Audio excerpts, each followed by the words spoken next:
à toutes et à tous, bienvenue pour une nouvelle interview Zoom. Vous qui nous suivez sur Foot Normand, sur les réseaux sociaux, que ce soit Twitter, Facebook ou directement le site internet. On se retrouve aujourd'hui pour parler pour la première fois dans nos séquences Zoom du National 3. Et pour parler du National 3, j'ai le plaisir d'avoir pour invité l'entraîneur de l'Avant-Garde caennaise, Julien Le Pen. Bonjour. Bonjour Aurélien, bonjour à tous. Ça va Julien? Très bien, très bien, très bien. Eh ben En écoute, ces temps un petit peu morose, ça va quand même, ça va quand même.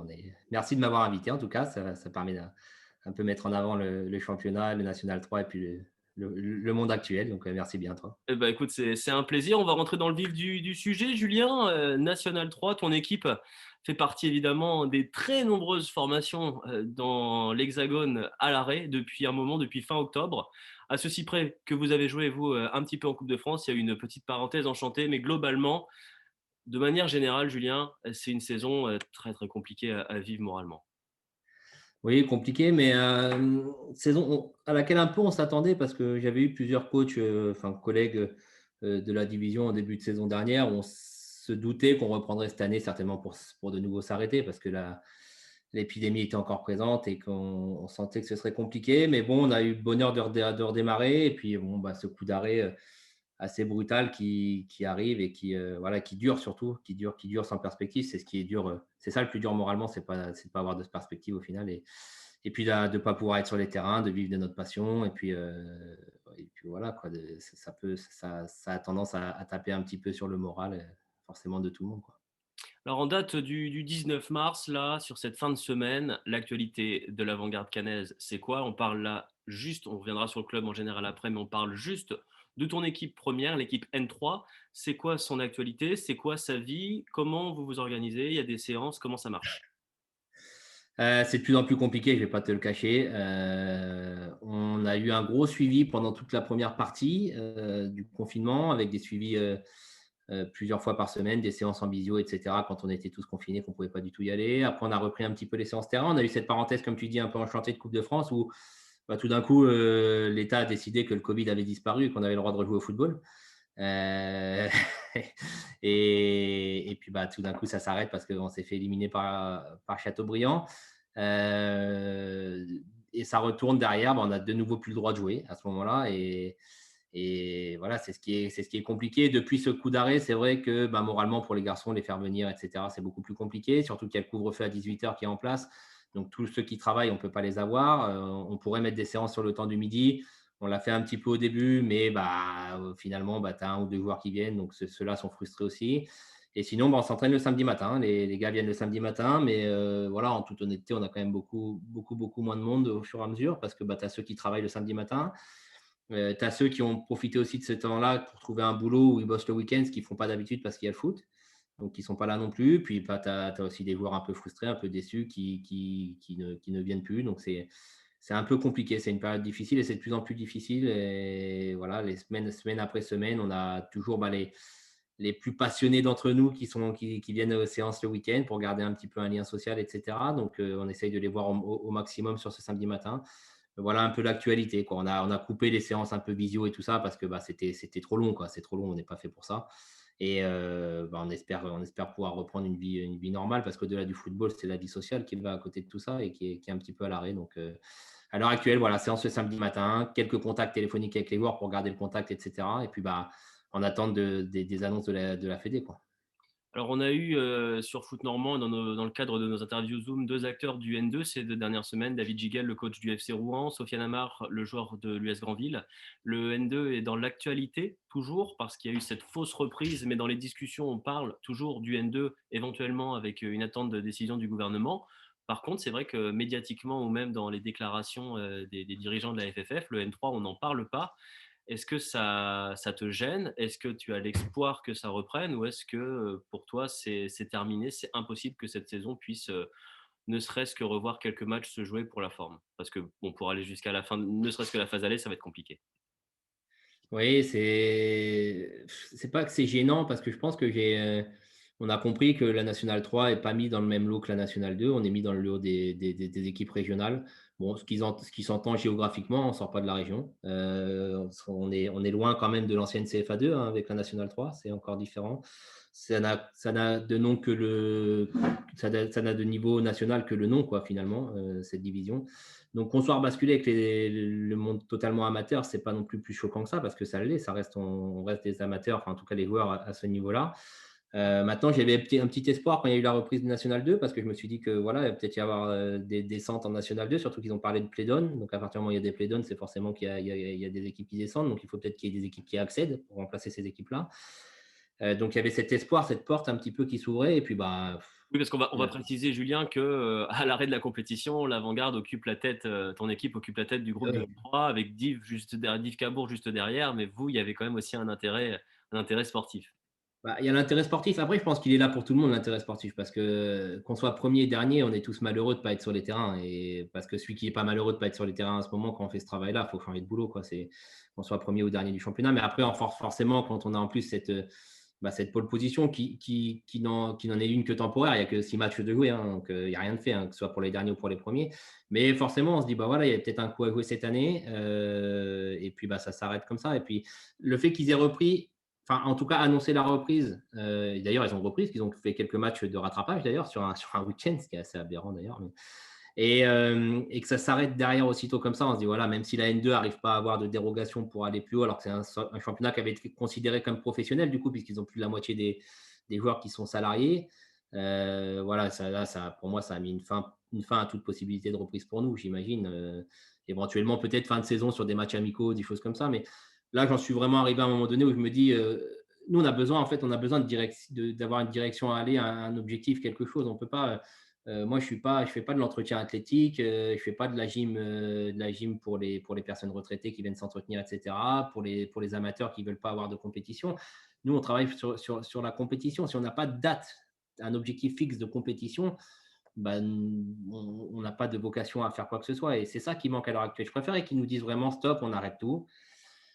On reprendra au mois de, je sais pas, au mois de début août, on imagine, début août, la reprise du championnat. Donc, nous, ça nous permet avec nos gars de se fixer les entretiens de fin d'année, de préparer la saison prochaine, de dire, voilà, au mois de juin, on va commencer à reprendre progressivement les séances, etc. Mais au moins avoir un objectif de date, quelque chose. Et sans ça, c'est invivable. Donc, moi, la reprise, j'ai fait une croix dessus. Après, j'avais dit pareil juste avant la Coupe de France, mais j'imaginais même pas qu'on puisse reprendre la Coupe de France. Ils nous ont annoncé ça 10 jours après vous jouez.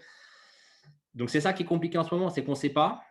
On se doute tous que ça ne va pas reprendre, mais on n'est pas sûr. Donc, du coup, on doit garder quand même les mecs un peu sur le qui-vive parce que bah, si ça reprend, s'ils nous font un coup comme la Coupe de France et qu'ils disent dans 10 jours championnat, euh, ça peut être très compliqué. Donc voilà, on est sur un entre-deux. L'idéal, ce serait quand même que ce soit clarifié, quoi. Alors j'ai encore deux questions pour toi, Julien. La première, bon, tu as parlé de cette parenthèse Coupe de France, on va pas y revenir, on en a beaucoup parlé sur Foot Normand. On vous invite à retourner voir les articles, notamment concernant le match de la Gécamp contre Châteaubriand, qui est toujours en lice, mine de rien. Châteaubriand qui est en huitième de finale, donc c'est vraiment une belle équipe, donc peut-être moins de regrets pour vous. Non, On leur je voudrais souhaite le rebondir. meilleur. Ouais, je fais exactement. Je voudrais rebondir sur ce que tu viens de dire. Est-ce qu'à l'heure actuelle, le visage de la GECAN 2021-2022, tu y penses? Tu as déjà des pistes, des joueurs que tu veux garder, des joueurs qui vont peut-être pas rester? Est-ce que vous avez quand même pris le temps au club d'avancer sur ça? Non, pas encore, pas encore. On fait tous un peu des projections, on discute avec certains joueurs. Bon, il y a peut-être certains joueurs qui vont avoir une lassitude aussi de cette saison. Il y en a certains, ils perdent quand même leurs toutes dernières années de football peut-être à ce niveau-là, parce que là, j'avance pour certains. Mais voilà, on espère. Nous, on avait un bon groupe cette année. On espère pouvoir garder un maximum d'entre eux. J'espère qu'il n'y aura pas trop de frustration et de joueurs qui arrêteront. Mais voilà, après, on se projette un petit peu. On essaye forcément de voir ce qui pourrait se passer sur la saison prochaine. Mais à l'heure actuelle, on va déjà attendre de rencontrer tous nos joueurs avant de parler des. Voilà, pour moi, le premier recrutement dans une saison, c'est d'abord conserver nos éléments. Parce que je pense que j'ai une équipe qui tient largement la route pour le championnat national 3 et que bah, conserver nos meilleurs éléments, c'est déjà le premier recrutement. Et après, en fonction de ça, des postes qu'il y aura pour voir, on ira chercher des joueurs si besoin. Voilà, on en parle un petit peu avec les dirigeants, mais on est quand même sur l'actualité du moment. Et forcément, que le fait que tout soit à l'arrêt comme ça limite un peu toute projection sur la suite. Et en espérant qu'on puisse avoir une vraie projection et que ça reprenne à un moment donné. Voilà, parce ils nous annoncent un variant toutes les semaines qui arrivent. Donc voilà, je ne suis pas politicien, je ne suis pas médecin non plus, mais au bout d'un moment, il faut peut-être que la vie reprenne normalement quand même, hein. Ouais, c'est toute la question, c'est difficile. Bon alors Julien, on va conclure sur une note positive. L'AG Caen a fait l'actualité ces dernières semaines parce qu'il y a eu un projet club qui a été sorti donc j'ai un petit peu insisté, pour qu'on en parle ensemble. Donc tu as un petit quelque chose avec toi à nous montrer à l'image. C'est l'album Vignette du club inspiré des albums Panini. Il y a beaucoup de clubs qui ont pris cette décision-là. Ouais, on voit donc, le principe, c'est comme les albums Ouais, Panini, c'est il y ça, avait c'est un album avec, alors, hop, voilà, les petits, les U6, les U7, les coachs, etc.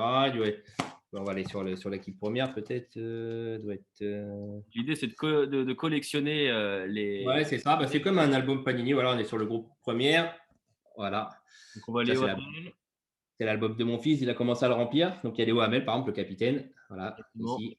Je vois Maxence. William Koulibaly, il doit y avoir Morgan Ardouin. Voilà un petit peu les images qu'il a eues pour l'instant. Mais ouais, c'est sympa parce que les enfants, ils le font avec les pros et puis bah, là, ils le font sur leur club. Puis bah, moi, c'est un petit peu particulier parce que je suis dedans et mon fils aussi. Donc, du coup, ce sera quand même un souvenir assez intéressant qu'on pourra conserver. Voilà, donc du coup, c'est le club qui a mis ça en place par l'intermédiaire d'Anthony Barry, qui est éducateur au club. Voilà, donc c'est un très beau projet de mis en place par Anthony qui permet vraiment au club de voir un vrai souvenir et quelque chose qui va rester marqué dans l'histoire du club. Donc voilà, félicitations à lui et au club pour avoir mis ça en place. Donc cette période de Covid a permis vraiment de mener ce genre de projet aussi par rapport aux éducateurs. On a eu aussi Alexandre Le Cerf Gosselin par son BEF qui a mis en place un projet club aussi pour essayer de travailler, de mettre un peu à l'écrit tout ce qu'on faisait déjà sur les équipes de jeunes et tout ça, d'avoir un vrai projet écrit avec tous les éducateurs. Donc, ça permet vraiment d'avoir ce travail qui se complète. Puis, bah, voilà, le petit bonus avec ce petit album-là. Donc, voilà, félicitations au club d'avoir mis tout ça en place. Et puis, bah, surtout Anthony Barry qui a instauré ça. Et puis, bah, il peut être fier de lui parce que les enfants sont contents. Voilà, moi, j'ai mon fils qui a ouvert des vignettes. Ça se présente comme ça. Alors qui va être dedans? Alors, qui va être dedans? On va voir. Allez, Julien Boissel. Ah, un petit faible pour Julien Boissel. Hop là.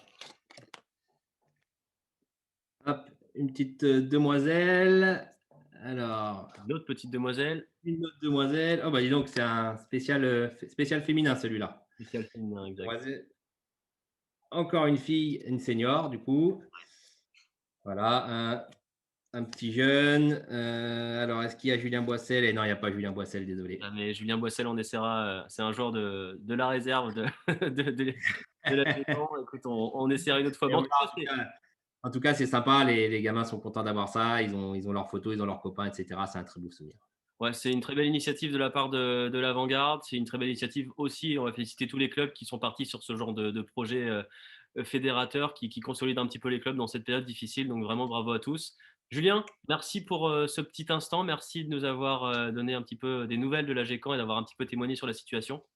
Bah, de rien. Merci à toi de m'avoir invité à cette émission. Ça fait, voilà, ça permet un peu de parler un peu de nous et puis bah, voilà, d'expliquer un peu notre quotidien qui n'est pas forcément évident en ce moment, hein. Surtout, on est beaucoup au niveau amateur où c'est notre métier quand même. Et bah, à l'heure actuelle, notre métier il est un peu à l'arrêt et j'ai l'impression que l'État nous oublie un petit peu là-dessus. Et voilà, j'espère qu'on pourra au moins pouvoir refouler les terrains d'ici la avant l'été au moins pour se retrouver et puis ben, essayer de sortir un petit peu de tout ça et de ne pas oublier que le sport et tout le lien social, ça fait aussi du bien à tout le monde et que ça peut éventuellement aider aussi dans cette période de pandémie. Et plutôt que de rester chez nous tous à rien faire et avoir des matchs sauvages qui se jouent un petit peu partout, peut-être que si c'était un petit peu encadré par les clubs, ce serait peut-être un peu moins risqué pour tout le monde. Bah, merci beaucoup Julien. Bon courage pour la De suite. rien.